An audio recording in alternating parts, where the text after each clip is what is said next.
Hi friends, అందరూ ఎలా ఉన్నారు? మేమైతే చాలా బాగున్నాం. మీరు కూడా బాగుండాలని మనస్ఫూర్తిగా కోరుకుంటున్నాను.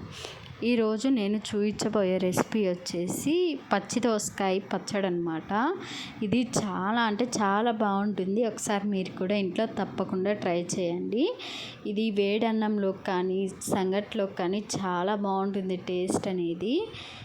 పచ్చి దోసకాయ పచ్చడి చాలా బాగుంటుంది. మీలో ఎంతమంది ఇలా ట్రై చేశారో నాకైతే కామెంట్ చేయండి. చెయ్యని వాళ్ళు ఉంటే కంపల్సరీగా ఈ పచ్చడి ఒక్కసారి ట్రై చేయండి. చాలా బాగుంటుంది టేస్ట్. అలాగే ఇది నాటు కొత్తిమీర అండి, ఇంట్లో పండించింది ఇది. అలాగే కల్లుప్పు, మనం ఎప్పుడూ రోటి పచ్చళ్ళకి కల్లుప్పు యూస్ చేసుకుంటేనే చాలా బాగుంటుంది టేస్ట్. అలాగే బాగా మెత్తగా నలుగుతుంది అన్నమాట మనం దంచేటప్పుడు. ఇలా పచ్చిమిరపకాయలు వేసుకొని ముందుగా జాగ్రత్తగా నూరుకోవాలన్నమాట. ఇవి విత్తనాలు ఎగిరి కళ్ళల్లో పడే ఛాన్స్ అయితే ఉంది. అందుకని చెప్పేసి చిన్నగా నెమ్మదిగా దంచుకోవాలి, జాగ్రత్తగా దంచుకోవాలన్నమాట. కొంచెం కచ్చాపచ్చాగా మెదిగినప్పుడు దీనిలో కొంచెం కల్లుప్పు వేసేసుకొని ఇది కూడా కొంచెం క్రష్ చేసుకోవాలి. ఇలా క్రష్ చేయకుండా మనం దోసకాయ ముక్కలు వేసేస్తే మనకి ఉప్పు అనేది తగులుతూ ఉంటుంది. కల్లుప్పు యూస్ చేస్తున్నాం కాబట్టి కొంచెం ఇలాగ క్రష్ చేసిన తర్వాత మనం దోసకాయ ముక్కలు అయితే వేసుకోవాలి. ఇది మా అమ్మ చేస్తుందండి, చాలా బాగుంటుంది టేస్ట్ అనేది. మీలో ఎంతమంది ఇలా చేసుకునే వాళ్ళు ఉన్నారో నాకైతే కామెంట్ చేయండి. టేస్ట్ మాత్రం చాలా బాగుంటుంది. ఇలా క్రష్ చేసిన తర్వాత మనం ముందుగా కట్ చేసి పెట్టుకున్న దోసకాయ ముక్కలు కూడా వేసుకోవాలి.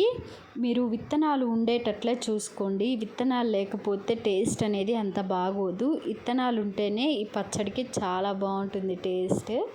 ఇలా వేసేసి దంచకుండా ఇలా రుబ్బుకోవాలన్నమాట.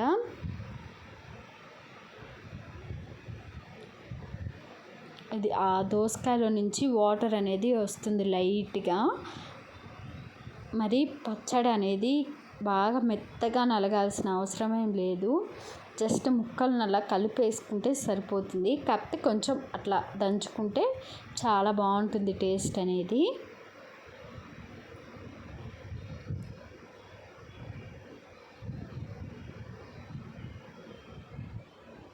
మీరు చింతపండు కూడా వేసుకోండి. నేను చింతపండు వేసేది ఇక్కడ వీడియో అనేది డిలీట్ అయిపోయింది. చింతపండు నానబెట్టి కొంచెం చింతపండు కూడా యాడ్ చేసుకోండి.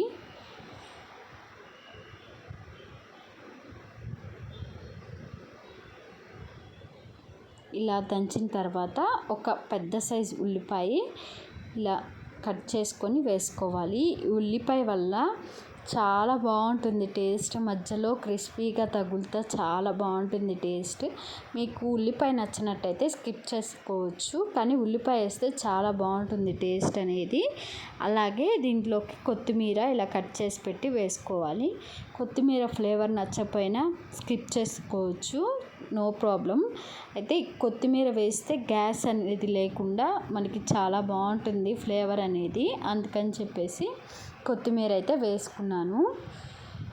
ఇలా వేసి ఒక్కసారి బాగా ఇలా దంచుకున్నట్లు చేయాలన్నమాట. మనకి ఉల్లిపాయ కూడా నలగాల్సిన అవసరం లేదు, జస్ట్ అలా విడిపోతే సరిపోతుంది. చూడండి, ఈ విధంగా దంచి పెట్టుకోవాలి. ఇది ఇలాగే రైస్లో వేసుకొని తినొచ్చు, లేదంటే తాలింపు అయినా వేసుకొని తినొచ్చు. నేనైతే ఇక్కడ తాలింపు అయితే వేస్తున్నాను. పచ్చి పచ్చడి అయితే చాలా బాగుంటుంది టేస్ట్ అనేది. కాకపోతే తాలింపు వేసి చూపిస్తానమాట. ఇలా స్టవ్ మీద ఒక ప్యాన్ పెట్టేసుకొని ప్యాన్ హీట్ ఎక్కిన తర్వాత ఒక 2 టేబుల్ స్పూన్ల దాకా ఆయిల్ యాడ్ చేసుకోవాలి.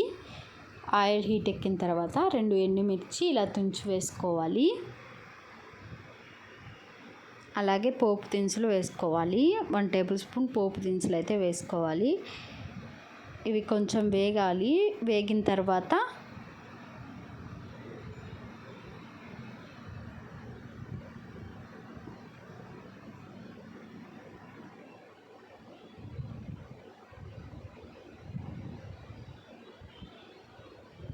ఒక 1/2 టేబుల్ స్పూన్ దాకా పసుపు అయితే వేసుకోవాలి. ఈ పసుపు వేయటం వల్ల మనం పచ్చడి వేసినప్పుడు పచ్చిమిరపకాయల ఫ్లేవర్ అనేది ఎక్కువ తగలకుండా మనకి చాలా బాగుంటుంది టేస్ట్ అనేది. అలాగే ఒక రెబ్బ కరివేపాకు కూడా ఇలా తుంచి వేసుకోవాలి. ఇది కొంచెం వేగాలి. వేగిన తర్వాత మనం ముందుగా దంచి పెట్టుకున్న పచ్చడి ఉంది కదా, అది కూడా వేసేసుకొని ఒకసారి బాగా కలుపుకోవాలన్నమాట. ఈ మిశ్రమాన్ని అంతా ఒకసారి బాగా కలిపేసుకోవాలి.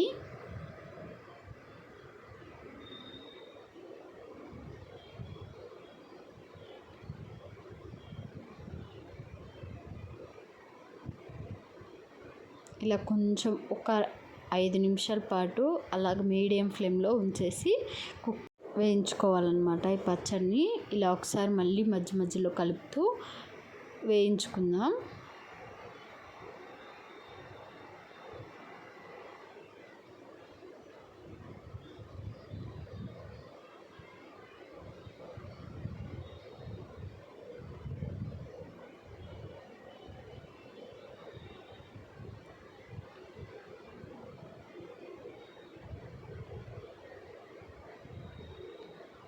చూసారా అండి, ఉడికిపోయిందనమాట. మరీ అంత ఉడకకూడదు, కొంచెం మనం ముక్క పట్టుకుంటే కొంచెం క్రిస్పీగా కొంచెం ఉడికినట్టు అనిపించాలి.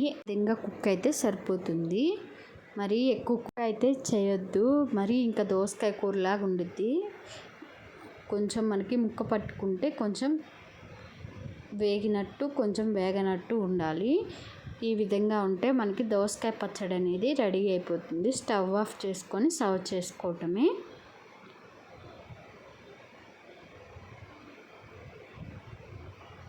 చూసారా, చాలా సింపుల్గా తొందరగా అయిపోయే రెసిపీ అన్నమాట. అలాగే అన్నంలో కూడా చాలా బాగుంటుంది టేస్ట్. ఒకసారి మీరు కూడా ఇంట్లో ఈ విధంగా ట్రై చేయండి. ఇలా ఎంతమంది ఇలా చేసుకుంటారో నాకైతే కామెంట్ చేయండి. టేస్ట్ అయితే చాలా బాగుంటుంది. టేస్ట్ పిల్లలు కూడా చాలా ఇష్టంగా తింటారనమాట. అలాగే ఈ వీడియో మీకు నచ్చినట్టయితే నా ఛానల్ని లైక్ చేయండి, షేర్ చేయండి, అలాగే సబ్స్క్రైబ్ చేసుకోండి. Thank you for watching.